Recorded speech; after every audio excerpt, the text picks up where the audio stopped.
When you build an empire, sometimes you will have to go to war. And when that happens, you want to be the one to lead your troops into battle, very much like Julius Caesar did or Napoleon did. So you can rule that empire, you can decide for your empire, but yet you are the one who will give the orders in the battle.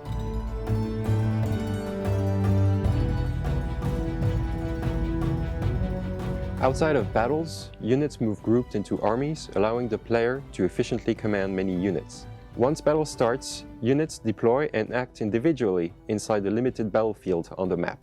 All armies inside the projected battlefield will fight, allowing players to bring reinforcements to difficult battles. Players can even move units into ongoing battles to add more reinforcements, for instance to outflank their enemy. With battle fought on the world map rather than a separate battle map, the where and the when of battle matter just as much as the how. So we first tried that system of deploying, battles and your armies into the game map with Endless Legend. One of our ideas that we had was to make these battles with indirect control. We wanted you to give the orders to your generals and to tell them what they should do. We wanted to change that on Humankind and keep that idea of deploying on the map, keep that idea of having the battles efficient, but at the same time we want you to be in control of everything in the battle. In Humankind, players have direct control over exactly where their units are positioned in battle, where they move, what they attack. And that means you can really take advantage of the terrain configuration of the battle. So you can place your archers behind a cliff in order to protect them from melee attackers, or you can put your cavalry in a forest so that they can't be seen. The battle area will be defined based on how the two armies meet initially, and think about where the battle is going to take place, as well as where to position your units once you're in battle. Every unit in Humankind has a class and up to one ability that affect combat. Some of these abilities affect combat strength, yet others have more particular effects. Clever use of abilities and terrain can change the course of battle. Players obviously will want to recreate the great battles of history, for instance, the Battle of Marathon.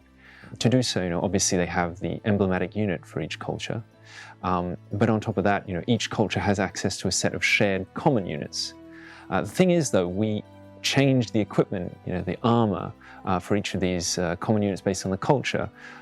So, for instance, the Persian archers or the Greek archers or the Chinese archers will be slightly different in their appearance. We've made very sure with our historians that everything is very authentic, historical. The same goes for the animations and the combat choreography, the formations. So we've taken great care to recreate, for instance, the testudo formation for the Roman legionnaires, and we also have the Greek phalanx. So you'll be able to see that in game. Over the course of the game as well, we have battles that kind of raise, that increase in terms of scale and scope. So at the beginning you have sort of a few cavalry, a few archers, a small skirmish, then gradually moving on we introduce units with guns, we introduce sea battles. You can have battles across land and sea, culminating at the end of the game with these great big, continent-spanning battles with artillery support, aircraft, cannons, etc., etc. The feedback from the OpenDev test was absolutely pivotal, vital.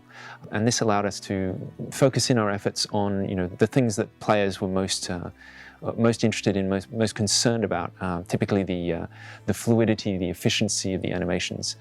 So we added a few new features like the ability to queue actions, the ability to have multiple actions happening in parallel, as well as various little tweaks here and there, really in order to make the battles as quick, efficient, comprehensible as possible. So I've really managed to improve things thanks to that feedback. In Humankind, possibilities are endless. You can be a warmonger, you can be a person of peace. It will be up to you to decide who you are as a leader. So it will be up to you to ask yourself the questions is, as a general, how will I leave my mark on history?